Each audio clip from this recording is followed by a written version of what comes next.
खुंद्रापम केंद्र development committee में खुंद्रापम की मियाम गलोइना नंगसी प्रेस कॉन्फ्रेंस से तौजबने हाइबा तौरीबगी मरमदी हौजिक मणिपुर द थोइबा चावरबा इरांग सिगा हाइबा इशू सिगा मरम मरी लेनेना हाइबा कॉन्फ्रेंस से कोई चिंजा लांगजबदी मरमदी यामना थवाई नुंगाइतबा अदुगा यामना मिनुंगसाइतबा अदुगुमलबा नार्को टेररिस्टसिंगना कुकीगे अदुगुमबा यामना तमथिरबा कुपु खरना आंगांग अहुम यावना मियोय तरुक हातोपीगिबा सिगुम्बसिंग असिदा थमोय सोकलबा प्रजासिंग असिना हौनरबा नायदना ngasiगी प्रेस कॉन्फ्रेंस सिदा अखोइना सरुक याजबनी लोइनना हाइरिबा इरांग असे हौरपदगी ngasi फावबदा लमदमसिगी ओनर एमएलए ना थंखांग क्यारक्ता इंडिया गवर्नमेंट दा मदि मणिपुर गवर्नमेंट दा मसिंग खंगदना हाइरिबा सोलुशन अमा पोरंगनाबिगिदमक्ता शांति अमा पोरंगनाबिगिदमक्ता हौज थांखांग क्यादा होनजगिबा मदुगी खुदम हाइबबो हौगिबा असेंबली सेशन क्यादा ऑनरेबल चीफ मिनिस्टर दा अखोई पुनमक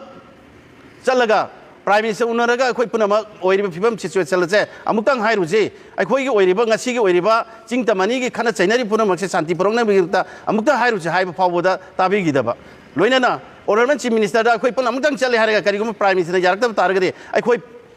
इंडिया दगी अखोई बाय बाय तौसी हाइबो वफम के असेंबली की फ्लोर हाइगिबा लोइनना असेंबली की सेशन मतमदसु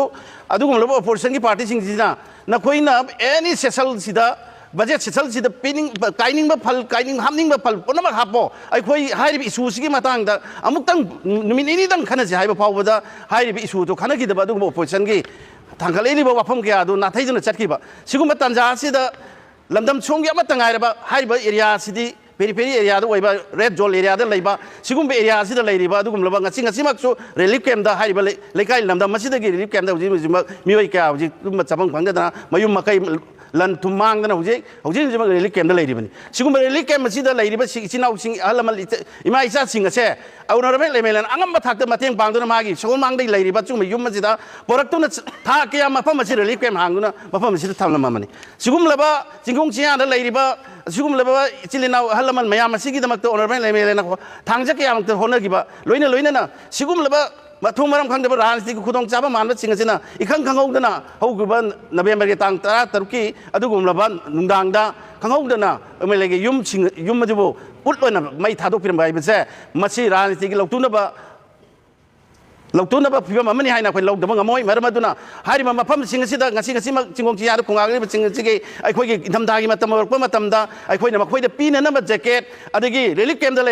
लेरिबा चिंगसिगे इंथमदागी मतमदा इंगकपनिना अखोइना कंपल पीननबा मयाम थमिबा मयामसु उटलोना तांगोयोना चाहनबिबा लोइनना अदुगुम्बा जैकेट अदुगुम्बा ब्लैंकेट सिंगदुसु मफम खंगदना मसिंग खंगदना पुबिकिबा लोइना हारिबा युमसे लमदम सोंगी लेरिबा प्रजासिंग सिगिदी करिगुम अम हो हाइरप मतमदा मफम जिदा चंगगा एमएलए की युमदा चंगगा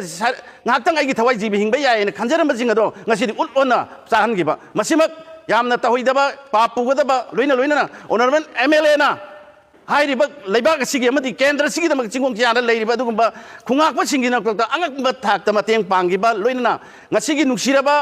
मखोई अंगांग अहुम यावना मखोई तरुक सिगिबा से यामना थमोइ सेवना नुआइतबा लोइनाना सिगुम्बा मखोई सिंग से फागिबा मतमदा मखोई सिंग से कनबियु मखोई सिंग से टेक्ता कायदा थादोक पिरो हाइदना ओपोजिशन की एमएलए मंगा असम द चलगा गवर्नर उनदुना चे पिसनगिबा सिगुम सिंग से पिसलुबगी महिनरा फ्लोर असेंबली की फ्लोर लाउरबगी महिनरा ngasi मखोइना एमएलए की युम से तुमगे मै थादोक पिरमिबसे लोइनाना नरेंद्र मोदी की prime minister honourable prime minister की बेटी बचाओ बेटी पढ़ाओ हाइबा अदुनरा ngasi ang nungsiरबा चाही चुद्रिबा अंगांग अहुम तुमना हालिबसे लानजिदा पोक्सबा अंगांग लानजिदा हुजिक सिरे करी दौरी हुजिक नरेंद्र मोदी अखोइगी मितैना नुपी अहुम खक फी थोंगना पुगिबा मिकुप्तदि पार्लियामेंट नुआनबा पार्लियामेंट भारत की प्राइम मिनिस्टर वांगांगी ngasiना करिगी नुक्सिरबा अंगांग चाही चुद्रिबा अंगांग लानजिदा पोक्सबा लानजिदा चाउजबा दुगु अंगांग मा तमथिन हातगिबा मतमदगी मागी बेटी बचाओ बेटी पढ़ाओ क्राई चखरे हुजे ऑनरेबल प्राइम मिनिस्टर ngasi फगु वांगांगदगी मरमना करी अदुगु मिहाप सिंग दु फाना नबगदमक्ता ngasi man lenga gasina honabagi mahuta karigi namakta ngasi amposi forward ek om tamjalaiba पुनमक्सिना ताई मदुदी बीजेपी ने मणिपुर से थुगाइना होनरे मैतै से मुन्ना होनरे हाबिगी अचौब खुदमने हाबिजे हाइमन बथोक्ते आइना अखोइना थमजरी यामना तमथिरबा यामना पॉलिटिकल की खुदोंग चाब लौब मानबा अदुगुम्बा फिबम के मियोय खरना लागलगा अदुगुम्बा तमथिना हारिबा लमदम सिगी 베리페리 에리아다 레이리바 아두금라바 지공 지하다 레이저리바 가리고만 노메이 콜라마 톨고 마탐다 아이코기 레팜 자밤 위저리바 юм마치부주 돔드나 망한 바이베세 마세 ꯌꯥꯝꯅ ꯂꯩꯕꯥꯛ ꯃꯆꯥ ꯇꯥꯗꯕ ꯇꯦꯔꯣꯔꯤꯁꯀꯤ ꯊꯧꯑꯣꯡꯅꯤ ꯍꯥꯏꯅ ꯍꯥꯏꯔꯣꯏꯗꯕꯒꯤ ꯃꯔꯝ ꯂꯩꯇꯦ ꯃꯔꯝ ꯑꯗꯨꯅ ꯉꯁꯤ ꯐꯥꯎꯕꯗ ꯃꯦꯒꯤ 2023ꯒꯤ ꯃꯦꯒꯤ ꯇꯥꯡ 3ꯗꯒꯤꯅ ꯉꯁꯤ ꯐꯥꯎꯕꯗ ꯂꯝꯗꯝꯁꯤꯗ ꯅꯣꯡꯃꯩ ꯃꯔꯨ ꯑꯃꯇ ꯀꯥꯞꯍꯜꯂꯛꯇ꯭ꯔꯤꯕ ꯍꯥꯏꯕꯁꯦ ꯃꯁꯤ ꯑꯣꯅꯔꯦꯕꯜ MLA ꯍꯧꯖꯤꯛ ꯑꯣꯄꯣꯖꯤꯁꯟꯗ ꯂꯩꯕꯤꯔꯤꯕ ꯑꯣꯅꯔꯦꯕꯜ MLAꯒꯤ ꯑꯆꯧꯕ ꯀ꯭ꯔꯦꯗꯤꯠꯅꯤ ꯍꯥꯏꯕꯁꯦ ꯊꯣꯏꯗꯣꯛꯅ ꯍꯥꯏꯃꯟꯕ ꯊꯣꯏ ꯃꯔꯝ ꯑꯗꯨꯅ ꯑꯩꯈꯣꯏꯅ ꯍꯥꯏꯖꯅꯤꯡꯉꯤ ꯃꯔꯝꯗꯤ सिगुमलबा उपाय लेजद्रबा ताबीद्रबा अखोइगी वकत ताबीद्रबा दुगुमलबा हाइरिबा ओपोजिशन लेरिबा MLA सिंग सिग वकत ताबीद्रबा सिगुम सरकार असिदि याउजे ताबीद्रबा सरकार असिना सिगुमलबा ताबीद्रबा सरकार प्रजागिदबक थांगलगलिबा सिगुम वकत कया सिबगी ताना ताना खंगना खंगना उना उना सिगुमलबा सोलबा सिंग असिदा चंगजले हारगा मयु मय थादोक पिबा अमदि रिलीफ कैम्प दा पिगदबा थुंगाकपा सिंग दा पिगदबा दुगुमबा पोलम क्या मांगन पोलम क्या पुदना चपी है यामना चाखतब यामना टेरोरिस्ट की थौने हाइजबग लोइना सिगुमलब नुसिरबा आंगांग मीदोय तरुक हाटकिब असिगिदमक्ता खुद्राफम केंद्र डेवलपमेंट कमिटी अमदी खुद्राफम केंद्र की मैरा पाइबी पुनमक्की मबु छिनजरे हारगा अमुका नमसु अपील तौजरी लोइना लोइना हौजी हौजीमक अखोइगी ऑनरेबल MLA बो फम थादोक उ हाइबा अखोइ सुंसोय सोइदना थादोक चगनी मरमदी हौजी पालिब लेंगा सिगी अदुगुमलब ऑनरेबल चीफ मिनिस्टर फम थादोक पमीकुप्ता अखोइ साइकेल अमा कांगना अखोइ ऑनरेबल MLA सु अखोइ फम थादोक चगनी हौजी के ओइनादि फम थादोकपगी मतम अखोइ सुंलै लैतदे अखोइ मरमदुना हाइरिबा हौजी की पालिब लेंगा कचिना अथुबा मतमदा हाइरिबा अपसाजे लौथोकना होनबियु लोइना हाइरिबा